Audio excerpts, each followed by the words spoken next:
Moving away from that, the year 2023 was an interesting year for Nigeria's political players as it started with the nation's general elections. However, several events witnessed have defined the political space with intrigues and counterreactions from all players involved. Our correspondent, Marvellous Obomanu, takes us through events that have played out in the course of the year and have defined Nigeria's politics. Let's take a look. 2023 for many Nigerians commenced with earnest expectations for the general elections. Nigerians were expectant for a successful polls, with key candidates from across several political parties. However, all eyes were on the big four parties. The elections came with much euphoria, and for the first time in many election cycles, the spoils were divided among the big four parties of the All Progressives Congress, the People's Democratic Party, the Labour Party, and the New Nigeria People's Party. However, despite the interest and intensity of activities, the All Progressives Congress presidential candidate, Bola Tinubu, took the day. We shall consult and dialogue, but never dictate. Activities now shifted to the Election Petitions Court, while preparations for the handover of the new government commenced in full swing. Also, events at the nation's parliament also became heated up, following the race for the leadership positions in both chambers of the 10th National Assembly. Upon inauguration of the new parliament, Godswill Akpabio emerged leader of the Senate, while Yusuf Abbas emerged the Speaker of the House of Representatives.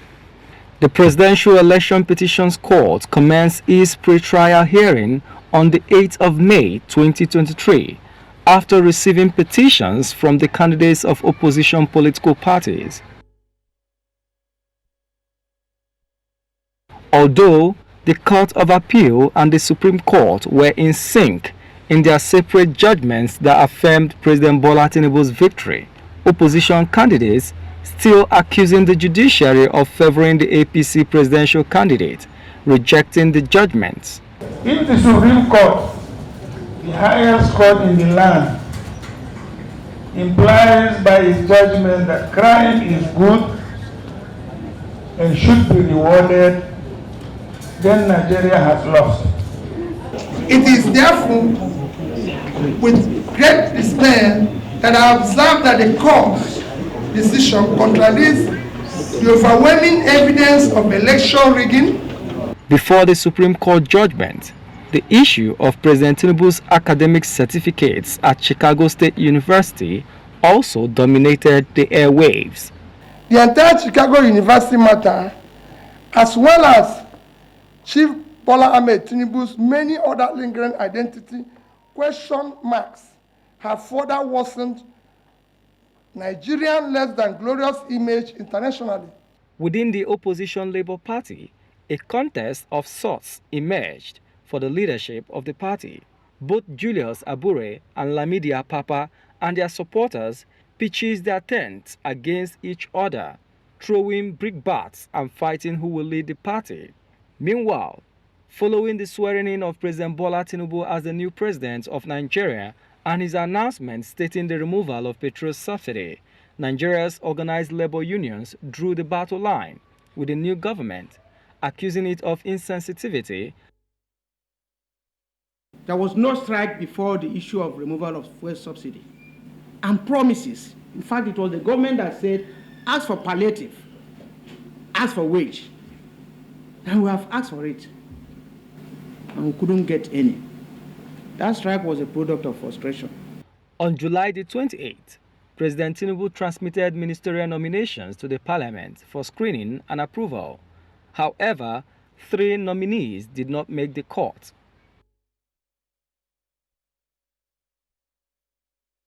The president was criticized by citizens for the overbloated nominees.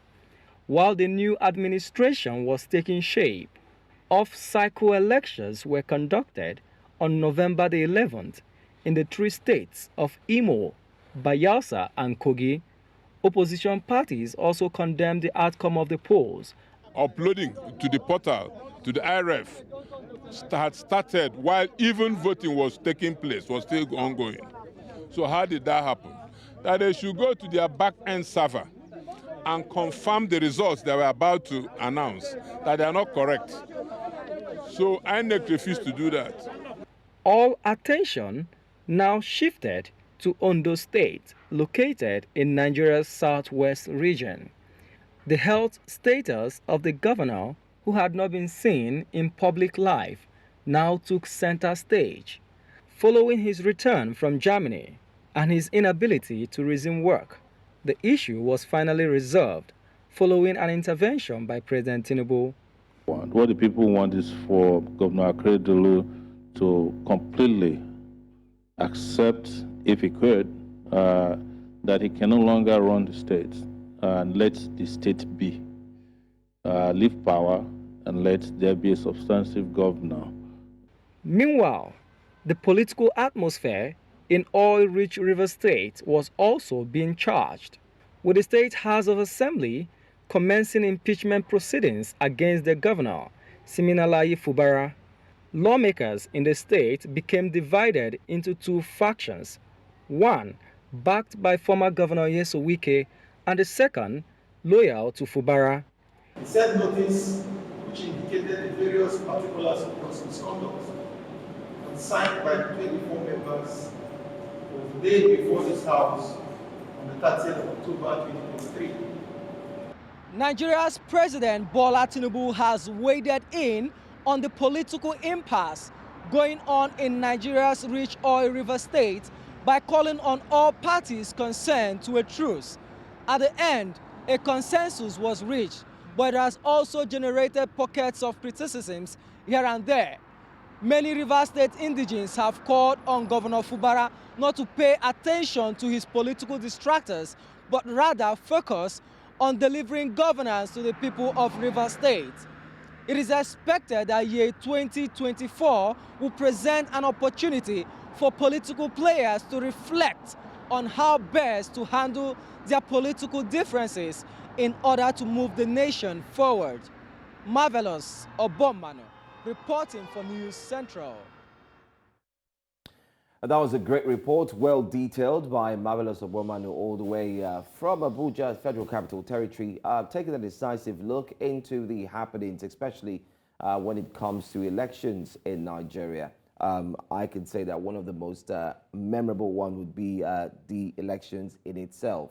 The issues that came up from voting to the results and announcements, the political party wrangling and the likes. You can name it. So much, so much.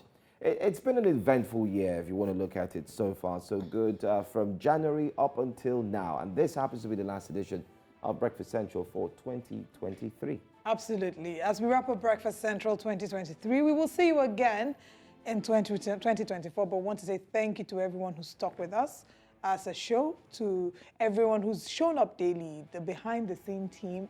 You know, those are in the MCR, the PCR, who wake up every day early, bright and early, the makeup team, and everyone who comes together to ensure that the show holds and the show doesn't fail. Thank you so much for your great work. We look forward to seeing you again in 2024. It's a Friday, like I like to say, do not drink and drive, turn up with sense. I'll see you in the new year. I am Olive Emodi. And I'm Joe Hanson, but before we go, let's bring you in with, letting you know what's going on later on in the course of the day here on News Central.